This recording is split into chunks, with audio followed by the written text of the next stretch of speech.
Hello everyone and welcome to the Animezilia, and today is a Monday, meaning that we'll be talking anything and everything a certain magical index related. And today's topic of choice is a certain Scientific Accelerator Volume 1. I'll be giving you my thoughts on this manga series and the volume itself, so that maybe you can try and see what it's all about, maybe pick it up, maybe try it out, or, just hear my thoughts in general. So, if you didn't know, this manga series follows the character of Accelerator, as he gets tangled up in the dark side of Academy City once again. Overall, this first volume was brilliant. An amazing way to start off a new spin-off series involving two of my favourite characters, but nevertheless, two amazing characters that have a perfect dynamic with each other. Those two characters obviously being Accelerator and Last Order. So, for this new story, we have to have an evil organisation that is a lot more evil and a lot more sinister than Accelerator. Now, that's pretty hard, but they do achieve this to some degree, and that new organisation is known as DAR. This is an organisation which is from the dark side of Academy City and has some ties with Anti-Skill. Yet, no one seems to know anything about them. So, I'm intrigued to learn more about this sort of organisation and how their structure works, but just from this first volume, they are an organisation that are absolutely crazy, and one thing that this volume does really well is set this organisation up to look far more creepier and to feel more eerier and creepier than Accelerator himself, which is obviously what they've got to do, because Accelerator is meant to be the hero.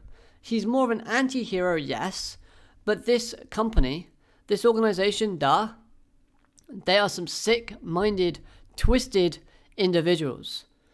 Like, just look at the image behind me, and you can see what I mean. So then, there are a lot of great characters in this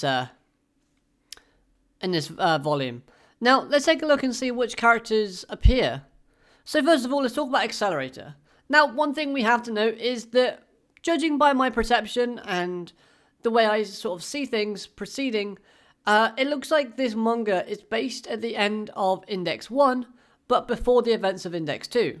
So you have to bear in mind, Accelerator's character is still overpowered, but he's still not as strong as he is at the end of, Index 2 or Index 3.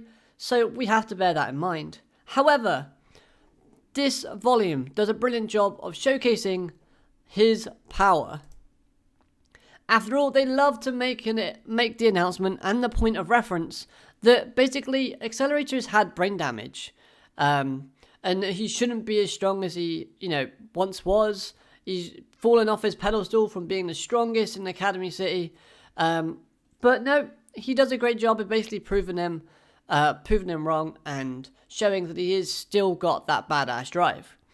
Now, it was super fun to see the menacing and crazy and evil looks that he has on his face. The expressions from this character was just brilliant. However, what I most liked about this character in this volume was his kindness and feelings and his development that he showed towards Last Order. He genuinely does care for Last Order, and this came across in this volume.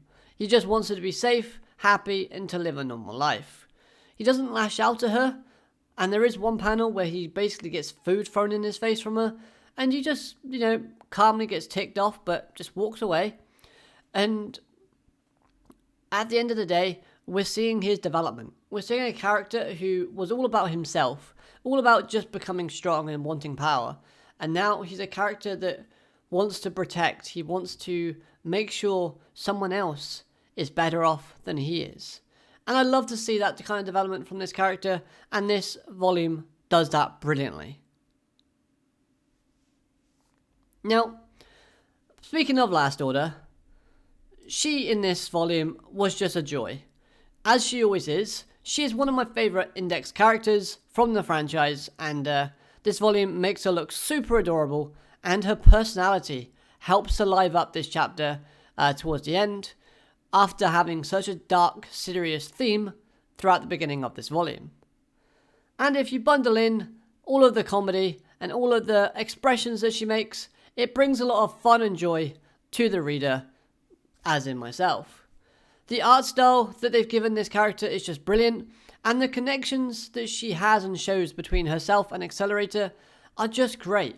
And I love the fact that the two characters bounce off each other in this volume, just to kind of show their best qualities. Obviously, one of Last Order's best qualities is her cheekiness and her kind of smart, smirky remarks, and we see that in this volume. While Accelerators is his development, and we see that because the two characters are together and they're interacting. Next up, let's go to Estelle. Estelle? This is a new character, and she seems rather interesting from what I've seen in this volume. She's a necromancer with a bit of history between herself and the main villains. Her powers look like magic, but it kind of seems different than something that Index or Star would use. But I do think the best thing about this character from this first volume wasn't her abilities or her powers. It was the fact that she wants to take down Dar. But the resolve that she shows in this chapter just shows some great personality traits. She basically has so much resolve, so much willpower, so much determination, and so much drive that she doesn't care if Accelerator killed her while she was being interrogated by him, as long as he promised to stop Dar after he did what he did. And honestly, that kind of attitude I need to commend, because it's a brilliant personality trait for any character to have.